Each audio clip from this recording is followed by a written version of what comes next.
Medellín, Colombia. Década de 1980. Una ciudad que parecía vivir entre dos mundos. De día, el bullicio de los mercados, el trabajo en las calles y la esperanza de una Colombia que quería avanzar. De noche, el eco de explosiones, disparos y el miedo latente de no saber si se regresaría a casa. En el centro de esa tormenta estaba un hombre cuyo nombre se convirtió en sinónimo de poder, miedo y riqueza inimaginable: Pablo Emilio Escobar Gaviria. Para algunos fue un benefactor, un Robin Hood moderno que construía casas, canchas de fútbol y entregaba dinero a los pobres. Para otros, fue el criminal más peligroso de su tiempo, responsable de miles de muertes, del auge del narcotráfico y de convertir a Colombia en el epicentro del miedo internacional. Escobar no fue solo un capo.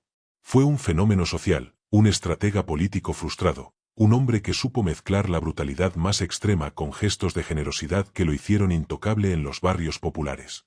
Su figura era un enigma, un monstruo despiadado o un producto de las desigualdades que él mismo aprovechó. La vida de Pablo Escobar fue un ascenso meteórico y una caída estrepitosa, marcada por lujos extravagantes, una guerra abierta contra el Estado y una persecución que terminó con su muerte, aunque su sombra aún sigue presente. Esta es la historia de un hombre que pasó de robar tumbas y vender cigarrillos de contrabando, a convertirse en uno de los hombres más ricos y temidos del planeta. Un hombre que dividió a Colombia entre quienes lo veneraban y quienes soñaban con verlo caer. Pablo Emilio Escobar Gaviria nació el 1 de diciembre de 1949 en Río Negro, un pequeño municipio del departamento de Antioquia, Colombia. Poco después, su familia se trasladó a Envigado, una ciudad cercana a Medellín, donde Pablo pasó su infancia. Su padre, Abel de Jesús Escobar, era agricultor, su madre, Hermilda Gaviria, maestra de escuela. La familia no era rica, pero tampoco estaba en la miseria, vivían con lo justo, luchando para dar a sus hijos una educación. Sin embargo, desde pequeño, Pablo mostró que no se conformaba con una vida sencilla.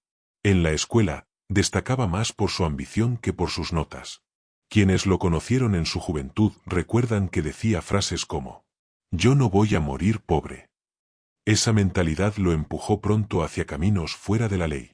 En su adolescencia, comenzó con pequeños delitos: vendía cigarrillos de contrabando, placas falsas para automóviles y hasta lápidas robadas de cementerios que revendía como si fueran nuevas. Eran delitos menores, pero le daban ganancias rápidas y lo acercaban a un mundo donde el dinero fluía más fácil que en el trabajo honrado. La Medellín de los años 60 y 70 era un lugar donde el contrabando y el crimen organizado crecían a la sombra de una economía desigual. Pablo entendió rápido que ahí estaba su oportunidad. Su carisma le permitió ganarse la confianza de otros jóvenes, y poco a poco fue armando una red de contactos que más adelante le abriría las puertas del negocio que lo haría mundialmente famoso: el narcotráfico. Dicen que a finales de los 70, Pablo ya no era un simple joven ambicioso. Estaba decidido a convertirse en alguien grande, alguien respetado o temido. El muchacho que había empezado vendiendo cigarrillos ya tenía en mente un imperio. En la década de los 70, Colombia vivía un momento de cambio. El contrabando seguía siendo rentable, pero había un nuevo negocio que prometía riquezas inimaginables: la cocaína. Hasta ese momento, gran parte de la droga que llegaba a Estados Unidos provenía de Bolivia y Perú, pero faltaba un punto clave: alguien que organizara su distribución a gran escala. Pablo Escobar entendió el potencial antes que muchos. Primero se asoció con contrabandistas locales, transportando pequeños cargamentos en avionetas hacia Panamá y Miami. El negocio era arriesgado, pero las ganancias eran descomunales. Un kilo de cocaína que en Colombia podía valer unos pocos miles de dólares, en Estados Unidos se multiplicaba por 10 o incluso por 20. Escobar comenzó a reclutar a pilotos, mecánicos, campesinos y sicarios. Su red crecía como una empresa perfectamente organizada. Fue entonces cuando se unió a otros grandes nombres del narcotráfico, como los hermanos Ochoa y Carlos Leder. Juntos darían forma al temido cartel de Medellín, que muy pronto dominaría el negocio mundial de la cocaína. A finales de los 70, el cartel ya controlaba rutas aéreas, marítimas y terrestres. Avionetas cargadas de droga aterrizaban en pistas clandestinas en Florida, y barcos con dobles fondos cruzaban el Caribe. El flujo de dinero era tan grande que Escobar y sus socios no podían contarlo, lo medían en toneladas y almacenaban fajos en bodegas enteras, perdiendo millones al año por culpa de ratas que se comían los billetes o por la humedad que los destruía. En Medellín, Pablo comenzó a construir su imagen pública. No era solo un capo escondido en las sombras, era un hombre que aparecía en barrios pobres regalando dinero, financiando canchas de fútbol y construyendo viviendas. La gente lo empezó a llamar el Robin Hood paisa, porque mientras las autoridades lo perseguían, en los barrios humildes lo veneraban como un salvador. El poder de Escobar creció a un ritmo vertiginoso. En cuestión de años, pasó de ser un contrabandista más a convertirse en uno de los hombres más ricos del planeta, con una fortuna que Forbes calculó en más de 30.000 millones de dólares. Pero con la riqueza vino también la guerra. Y Pablo Escobar estaba dispuesto a todo para proteger su imperio. Con el cartel de Medellín dominando la exportación mundial de cocaína en los años 80, Pablo Escobar se convirtió en un hombre casi intocable. Su fortuna crecía a un ritmo tan rápido que era considerado uno de los hombres más ricos del mundo. Pero esa riqueza trajo consigo un poder descomunal, y también un conflicto directo con el Estado colombiano y los Estados Unidos. Escobar sabía que no podía ser simplemente un capo escondido en las sombras, necesitaba influencia política. En 1982, llegó incluso a ser elegido suplente en la Cámara de Representantes de Colombia, presentándose como un hombre de pueblo que quería mejorar la vida de los más pobres. Pero su carrera política se desplomó cuando se hicieron públicas sus conexiones con el narcotráfico. Desde ese momento, la guerra fue inevitable. Su lema se volvió famoso: plata o plomo. Era simple: o aceptabas un soborno, o te enfrentabas a la muerte. Jueces, policías, periodistas y políticos fueron víctimas de esa política. Quienes no se vendían, caían en atentados o emboscadas. La violencia escaló rápidamente. Escobar declaró la guerra abierta al Estado colombiano. En 1984, el asesinato del ministro de Justicia, Rodrigo Lara Bonilla, marcó un antes y un después. El país entró en una espiral de miedo: coches bomba en ciudades, secuestros masivos y atentados contra edificios públicos. Uno de los momentos más oscuros llegó en 1989, cuando el cartel de Medellín ordenó la explosión de un avión de Avianca, matando a más de 100 personas inocentes, en un intento por eliminar a un candidato presidencial que viajaba en la aeronave. Ese mismo año, una bomba estalló en el edificio del DAS, el Servicio de Inteligencia colombiano, dejando decenas de muertos. Escobar no solo luchaba contra el gobierno colombiano, sino también contra sus rivales, como el Cartel de Cali, y contra Estados Unidos, que presionaba con fuerza para lograr su extradición. Colombia entera vivía bajo el miedo.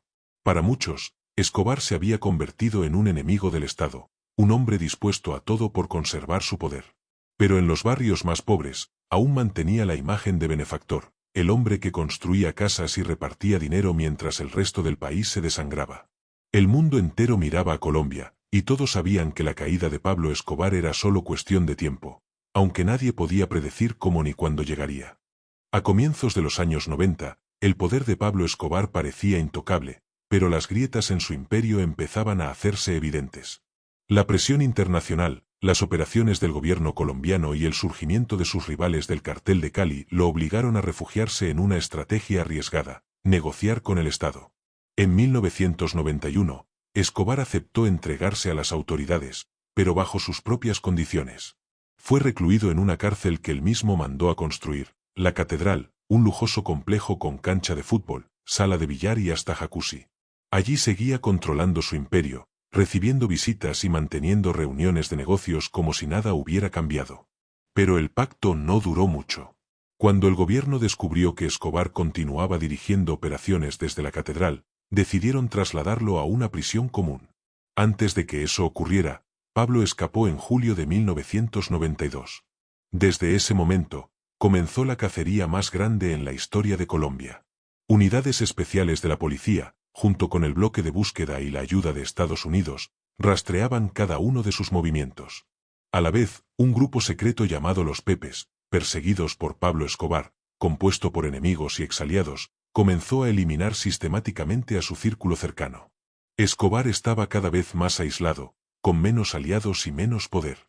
El 2 de diciembre de 1993, un día después de cumplir 44 años, la historia llegó a su final. Escobar fue localizado en un barrio de Medellín gracias a una llamada telefónica que hizo a su familia. La policía rodeó la zona, y tras un breve tiroteo, Pablo Escobar fue abatido en el techo de una casa. La imagen de su cuerpo sin vida dio la vuelta al mundo. Para unos, fue el fin del terror que había paralizado a Colombia. Para otros, la caída de un héroe popular que había desafiado al Estado. Lo cierto es que con su muerte terminó una era de violencia descontrolada, pero su figura nunca desapareció. Escobar se convirtió en mito. En libros, películas, series y canciones, su nombre sigue vivo, como símbolo del poder absoluto y de las contradicciones de un país que aún recuerda el precio de su reinado. La historia de Pablo Escobar es una de las más contradictorias y complejas del siglo XX. Fue al mismo tiempo un benefactor para los barrios más pobres y el responsable de una ola de violencia que marcó a toda una nación. Un hombre que soñó con ser presidente, pero terminó convertido en el enemigo número uno de su propio país. Su vida es el reflejo de una paradoja: alguien que emergió de la pobreza y alcanzó una riqueza inimaginable, solo para descubrir que el poder absoluto viene acompañado de enemigos implacables y un destino inevitable. Hoy, décadas después de su muerte, el nombre de Escobar sigue provocando debates, documentales y discusiones. Para algunos, un criminal despiadado. Para otros, un hombre que supo desafiar al sistema como nadie más lo había hecho. Lo cierto es que, en la historia de Colombia y del mundo, su sombra aún se mantiene viva. El poder puede comprarse, pero nunca garantiza la eternidad. Escobar lo tuvo todo, excepto la capacidad de escapar a su propio destino. Y ahora te pregunto a ti. ¿Crees que Pablo Escobar fue un monstruo, un mito o simplemente un producto de su tiempo? Déjame tu opinión en los comentarios, suscríbete y activa la campanita para no perderte más historias de crimen, misterio y poder que marcaron la historia.